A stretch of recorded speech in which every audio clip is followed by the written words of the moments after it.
Hello friends, welcome to I exam B. I am Sushil Ragade, ex manager Reserve Bank of India. और आप सबने कल एक न्यूज़ पढ़ा होगा कोटक बैंक के बारे में।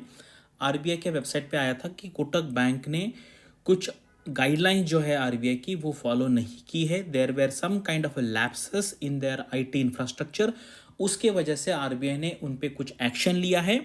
और उसके वजह से जो उदय कोटक है, आपको पता है सबसे ज़्यादा शेयर्स इनके पास है और उनका एक दिन में 10,000 करोड़ का लॉस हो चुका है। तो can you imagine the power of RBI.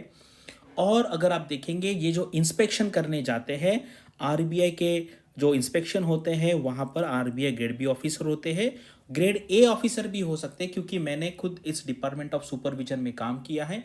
Near about 30 से ज़्यादा बैंकों का मैंने इंस्पेक्शन किया था। कुछ कुछ इंस्पेक्शन मैंने सिंगल हैंडेडली संभाले हैं और कुछ इंस्पेक्शन में अब जो बड़ी बैंक्स होती है वहाँ पे एजीएम या डीजीएम भी लीड करते थे।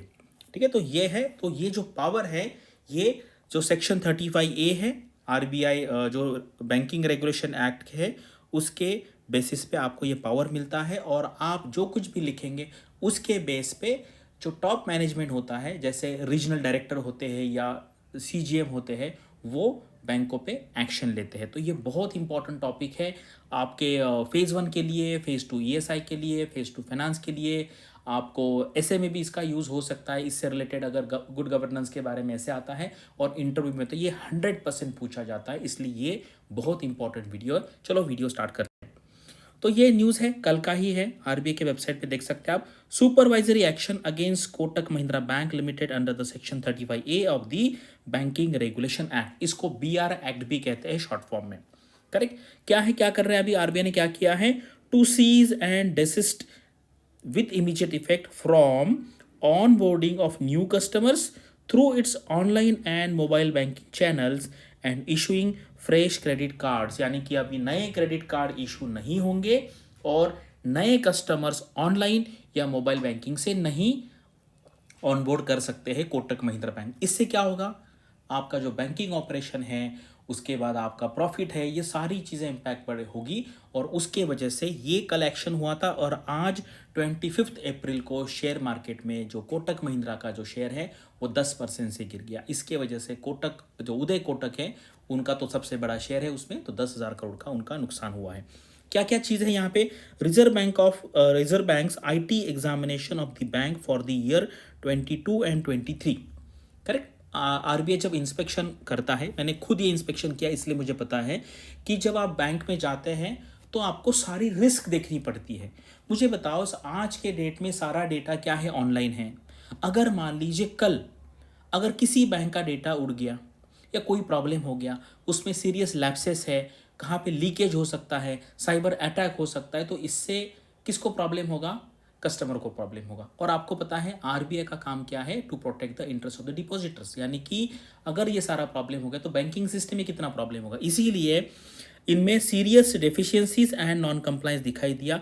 IT risk and information security governance, ये एक्चुअली बैंक का जो बोर्ड होता है जैसे कोटक महिंद्रा बैंक का, तो वो एक पॉलिसी बनाती है कि हमें किस तरीके से सिक्योरिटी करनी है, किस तरीके से डेटा मेंटेन रखना है, क्या क्या फायरवॉल्स लगाना है। उसके बेसिस पे फिर आरबीआई के जो ऑफिसर्स होते हैं, इंस्पेक्टिंग ऑफिसर, वो सारा देखते हैं कि खुद की, यानी कि आप कोटक बैंक की जो पॉलिसी है वो आपका जो बैंक है एक्चुअल ग्राउंड लेवल पे इंप्लीमेंट कर रही है या नहीं कर रही है। ठीक है। इसके बाद आरबीआई ने करेक्टिव एक्शन प्लान भी दिया, क्योंकि मैंने ये खुद करेक्टिव एक्शन प्लान दिए हैं कि जैसे मान लीजिए ठीक है कि आप में ये लैप्सेस आ गए हैं, अभी हम आपको प्लान देते हैं, अगले 3 महीने में ये करना है, 6 महीने में करना है, 1 साल में करना है, आपको हमें वो लेटर्स भेजने हैं, आपका जो डेवलपमेंट है वो भेजना है। अगर वो नहीं है उस हिसाब से फिर बड़ा एक्शन होता है, पहले वार्निंग दी जाती है।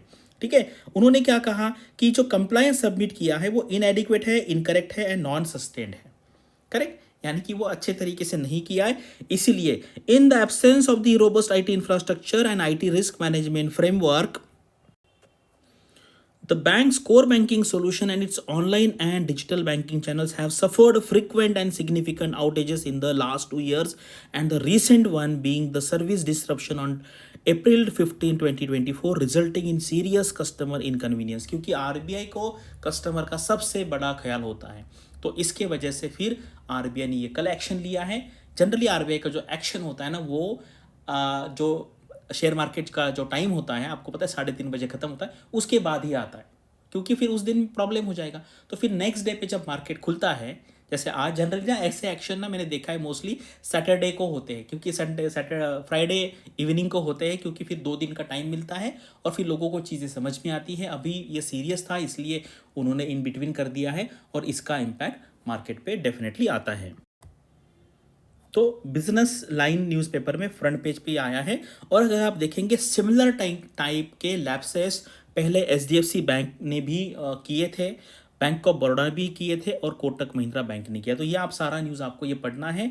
और अभी हम देखेंगे ये जो मैंने आपको कहा उदय कोटक जी का ये इतने 10,000+ करोड़ का लॉस हो गया और एक दिन में इतने से शेयर ये गया।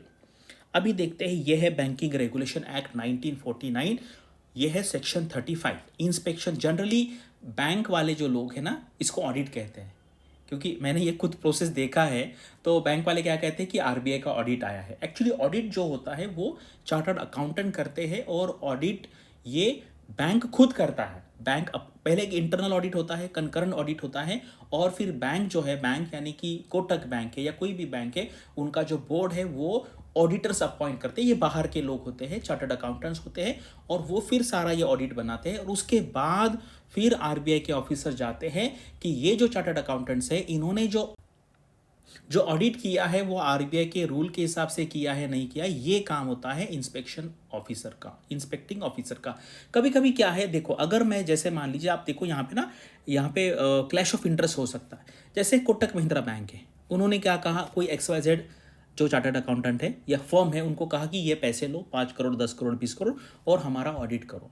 तो मुझे बताओ अगर वो बैंक जो है वो उनको पैसा दे रहे हैं तो देयर आर चांसेस कि जो ऑडिटर्स है कुछ बातें सप्रेस कर सकते हैं और कुछ चीज़ें वो रिवील नहीं करते। ये बहुत बार देखा है और मैंने खुद कम से कम 8-10 बार ये चार्टर्ड अकाउंटेंट से इनको वार्निंग लेटर दिया है और बहुत बार उन्होंने अपोलॉजी भी की, सर ये हमसे गलती हो गई, नेक्स्ट टाइम नहीं होगा। और ये बहुत क्लियर होता है कि ये वो पर्पसफुली करते हैं। जैसे एनपीए का सेपरेशन होता है, बहुत सारी चीज़ें वो छुपाते हैं, क्योंकि उनको अपॉइंट किसने किया, बैंक ने किया है।